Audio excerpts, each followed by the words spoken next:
Today, the topic is going to be crushing your Australia Awards scholarship. Ini topik-topik yang akan kita cover hari ini. Di Australia Awards itu yang dilihat terlebih dahulu adalah dokumen kalian lengkap nggak? Setelah itu baru personal statement. So, we're gonna take a look into mempersiapkan berkas. Habis itu kita juga akan mempersiapkan riset untuk personal statement. Sebelum kita mulai, kita harus siapin berkas-berkas dulu. Di sini, teman-teman harus membaca beberapa guide yang ada di sini. Yang satu, teman-teman harus wajib baca general requirements, ikutin dengan baca targeting awards, terus priority fields of study, selection process, supporting document, and how to apply.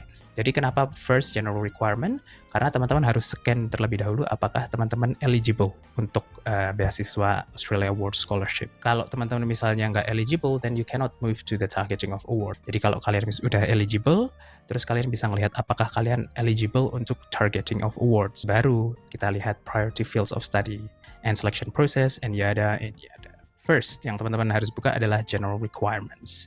Nah, di general requirements ini, teman-teman langsung scroll aja di bawah sini, dan ini teman-teman silahkan mengecek diri masing-masing. Terus nanti ada equity groups dan juga non-targeted and Government of Indonesia.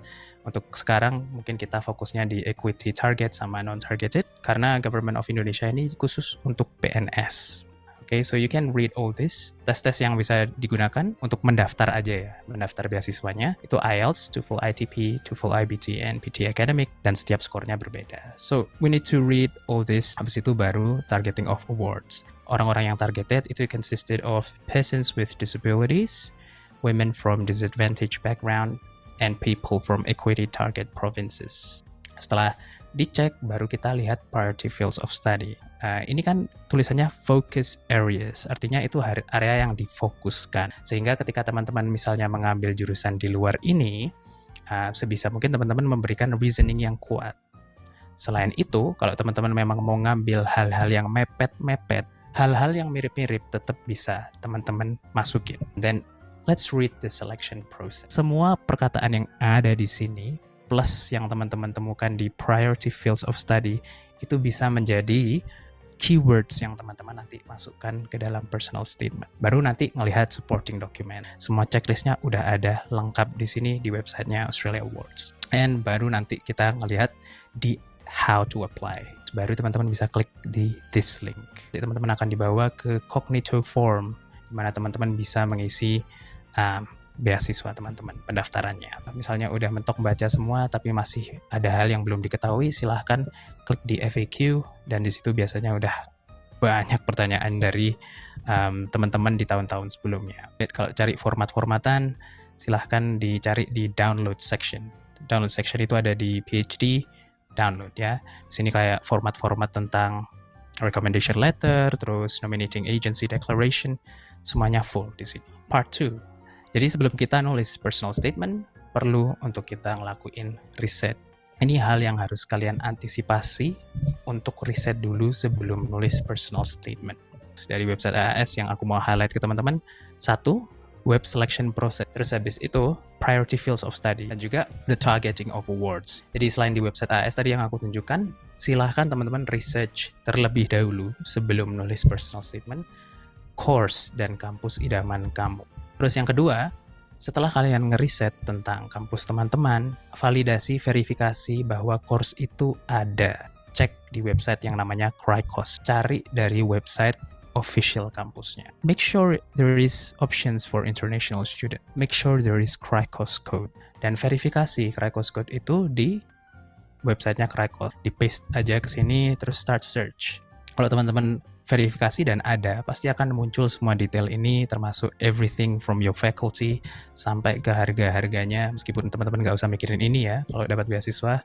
And then contact details. Di contact details ini teman-teman silahkan bisa ngubungin, tanya sepuasnya tentang program, tentang kampusnya, whatever you don't know, yang teman-teman nggak bisa dapatkan dari website kampus, teman-teman bisa tanyakan ke whoever contact point yang ada di Cricos. Ketiga, keadaan di Indonesia di bidang kamu. Dan 4, cari sampel personal statement, karena itu membantu banget untuk kalian menemukan style personal statement yang paling cocok untuk diri kalian sendiri. Dan 5, kepoin alumni kampus kalau bisa. Kita bedah esainya sekarang.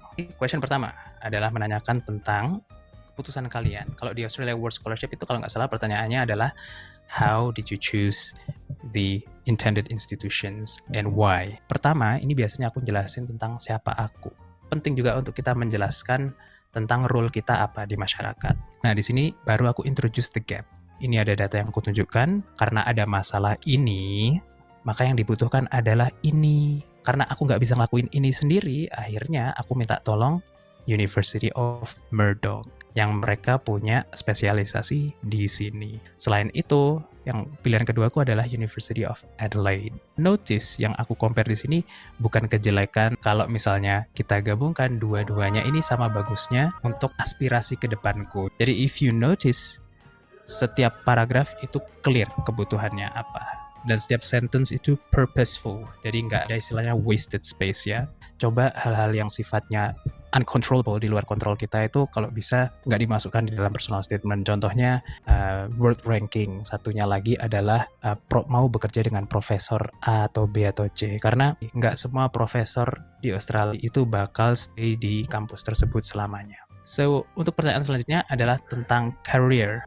Pertama aku jelaskan kira-kira program yang mau aku pilih itu bakal ngasih aku apa. Kira-kira kalau aku dapat skill yang ini tadi, yang dikasih University of Murdoch atau University of Adelaide, kira-kira itu aku bisa apa sih? Di sini beberapa contoh aku kasih, nggak cuma satu. Hal yang aku interested itu juga nggak apa-apa dimasukkan. Kalau ada hal yang menurut kalian interesting untuk karir teman-teman, put it in. Because it's personal statement. Again, it's personal. Ini another gap. Ini lagi kebutuhan yang bisa aku solve ketika aku sudah punya skill tadi.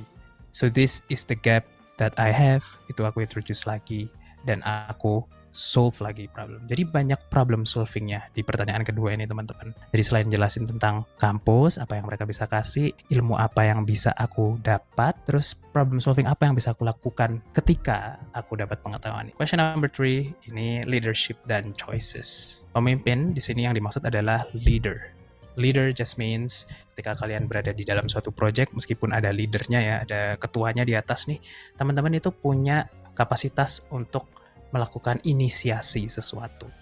Untuk di sini formatnya adalah storytelling. Tugasku apa, diikuti dengan permasalahannya apa, dan juga problem solvingku apa. Baru aku kasih plot twist di sini. Padahal udah aku solve permasalahannya, kok ternyata ada masalah baru yang muncul. Baru dikasih solusi yang benar-benar cocok untuk plot twist tadi itu seperti apa. Baru summary. Kalau untuk cerita tergantung apa yang paling berkesan. Untuk question 4, it's getting everything in place. Getting everything in place itu mensummarikan semua yang sudah ada. Di part A itu menanyakan tentang building contributions. Harus juga realistic dan juga feasible. Feasible itu bisa dilakukan. Be realistic. Aku ngomongin dulu tentang kira-kira skill apa yang udah aku dapat, skill apa yang aku bakal dapat dari pendidikanku di Australia nanti. Terus dari itu plan pertamaku adalah apa misalnya. Nah, plan pertamaku ini, plan keduaku ini, dan juga plan ketiga. Jadi pasti ada beberapa gap di situ dan semuanya menjawab gap itu. Di part B baru teman-teman menjelaskan tentang bagaimana teman-teman anticipating constraints. Ketika teman-teman melakukan ini semua, pasti bakal ada challenge, tantangan gitu kan ya.